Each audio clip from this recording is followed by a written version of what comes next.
اور دوسری بات یہ ہے، میں اس پہ کیونکہ توہین عدالت کے معاملے پہ میں ریسیونگ اینڈ پہ رہا ہوں، میں اس کا متاثرہ ہوں، مجھے اس میں سزا دی گئی ہے، تو میں تو یہاں کوئی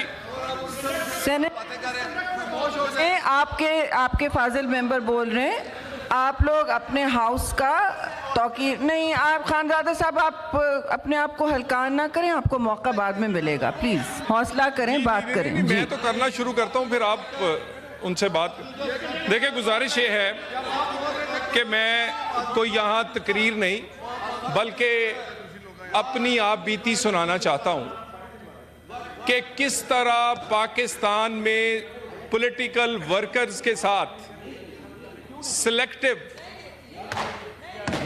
توہین عدالت کے کیس لگتے ہیں، ایکویلٹی کا کوئی قانون نہیں، اور کس طرح خاص لوگوں کو، خاص کارکنوں کو اس کا نشانہ بنایا جاتا ہے.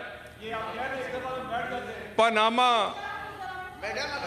کے کیس چل رہا تھا، اس کے دوران میں اپنی پارٹی کو ریپرزینٹ کرنے کے لیے اور عدالت کی کارروائی دیکھنے کے لیے جایا کرتا تھا، اور یقیناً وہاں جا کر جو بھی وہاں بات ہوتی تھی، باہر آ کر میڈیا سے بات کرتا تھا. ہمارے جو اپوزیشن کے فاضل رکن ہیں یا اراکین، وہ سن نہیں رہے تھے. چیئرپرسن، میں نے تو یہی کہا ہے کہ میں کوئی تقریر کرنے کھڑا نہیں ہوا، میں اپنی آپ بیتی اس ہاؤس کے سامنے رکھنا چاہتا ہوں کہ ایک سیاسی کارکن کے طور پہ میں ایک لا گریجویٹ ہوں، ایک مڈل کلاس سے ایک سیاسی کارکن ہوں. کس طرح مجھے اسی توہین عدالت کے قانون کا نشانہ بنایا گیا، صرف اس لیے کہ اس وقت کے حالات میں اپنی لیڈرشپ اور ایک نظریے پہ کھڑا تھا. پاناما کا کیس جب شروع ہوا تو عدالتی کارروائی دیکھنے میں وہاں جایا کرتا تھا، اپنی پارٹی کو ریپرزینٹ بھی کرتا تھا. عدالتی کارروائی کے بعد یقیناً باہر میڈیا سے سوال و جواب ہوتے تھے، ہم اپنی بات کرتے تھے، اپنی رائے کا اظہار کرتے تھے. اور اس وقت یعنی میرے توہین عدالت کے نوٹس سے کوئی 6 مہینے پہلے اسی بینچ کے ایک محترم جج صاحب جو رکن تھے، اعجاز الاحسن صاحب، انہوں نے کہا کہ ہم پہلے ذرا وزیر اعظم کو سارٹ آؤٹ کر لیں، اس کے بعد یہ جو باہر جا کے بات کرتے ہیں ان کو بھی سارٹ آؤٹ کریں گے. یہ آغاز ہے. اور اس کے بعد میرا نوٹس، میں وہ پوری کیس فائل آپ کے سامنے اس ہاؤس کے سامنے رکھنا چاہتا ہوں. کس بات پہ لیا گیا کہ ایک جلسہ عام جس میں نے تقریر کرتے ہوئے یہ الفاظ کہے کہ ان پی سی او کے ججوں کو نکالو، یہ انصاف نہیں دیں گے، اور بڑے زور سے کہے کہ پی سی او کے جج، کسی لافل جج کا نام یا کسی لافل جج کی میں نے بات نہیں کی، لیکن جن لوگوں نے پی سی او کے حلف مشرف کے ترلے منتیں کر کے، جس میں کھوسا صاحب بھی شامل تھے، ثاقب نثار بھی شامل تھا، اٹھائے تھے، انہیں درد فیل ہوا. مجھے توہین عدالت کا نوٹس ملا. اس توہین عدالت کے نوٹس میں پورے پاکستان میں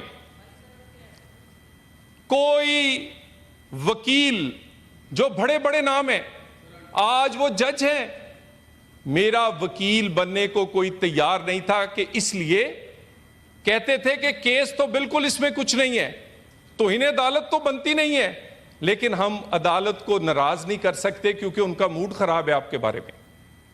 اس میں وہ جج صاحبان کے میں نام نہیں لینا چاہتا، آج جج ہیں وہ. اور اس صورتحال میں ہماری قیادت نے بات کی آسما جہانگیر صاحبہ سے. انہوں نے کہا کہ وہ کیس لڑیں گی، لیکن وہ کیس پیش ہونے سے پہلے اسی فون کنورسیشن میں اس کے گواہ اعظم نذیر تارڑ صاحب بھی ہیں، وہ وفات پا گئی. اس کے بعد بھی مجھے 2 طریقوں پہ کوئی وکیل نہیں ملا. میں احسان مند ہوں.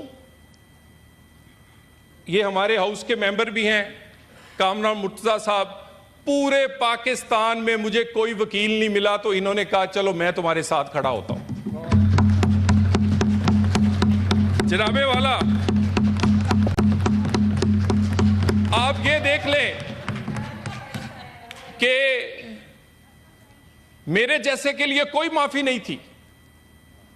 چیئرپرسن صاحبہ, پوری دنیا میں توہین عدالت کا قانون جس میں سکینڈلائز کرنا ہے, ریڈیکیول کرنا ہے, یہ مہذب دنیا میں ختم ہو چکا ہے. اس والی سائیڈ مہذب ہی ہے, یہ ختم ہو چکا ہے. لیکن آج بھی ہم 19ویں صدی کے وہ سارے ہتھ کنڈے صرف اس لیے استعمال کرتے ہیں کہ لوگ اپنی بات نہ کہہ سکیں. مجھے بتا دیجئے, یہاں پر بہت سارے وکلا اور ہمارے یہ اپوزیشن سے یہاں پر ہیں, کیا یہ قانون ختم نہیں ہو چکا؟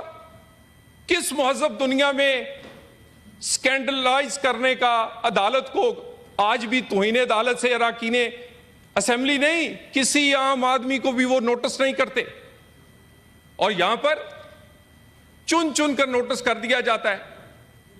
توہین عدالت تو میرا نہیں خیال کہ میرے جیسے کسی سیاسی کارکن کو سزا دینے سے کوئی عدالت کا وقار بلند ہوگا. یہ تو جنہوں نے آئین بنانے والوں کو سزا دیں گے تو وقار بلند نہیں ہوگا, آئین توڑنے والوں کو سزا دینا. فیصل واڈا صاحب, میں تو ان کے ساتھ ٹاکنگ ٹرمز پہ بھی نہیں تھا, میرا ان سے اتنا شدید اختلاف ہے. میرے اس سائیڈ پہ بھی فاضل رکن بہت سارے موجود ہیں, اور ان کے وہ لوگ بھی جس میں رؤف حسن صاحب اور باقی انہوں نے ریسنٹلی گفتگو کی ہے, وہ زیادہ توہین عدالت کے زمرے میں آتی ہے. لیکن میں سیاسی کارکن کے طور پر وہ بزدل نہیں ہوں کہ اپنے مخالفوں کو میں کہوں کہ ٹیکنیکلٹیز کے پیچھے چھپا کر نااہل کیا جائے. سیاست کا مقابلہ سیاسی میدان میں ہونا چاہیے. اور یہ کہتے ہیں جی پرسنل ایجنڈے پہ بات ہو رہی ہے, کیا پرسنل ایجنڈا ہے؟ یہ جو پارلیمنٹ ہے کہتے ہیں مدر آف انسٹیٹیوشنز ہے, اس کی توہین کب نہیں ہوئی؟ ہمیشہ ریسٹرین کا مظاہرہ کیا اس پارلیمنٹ نے.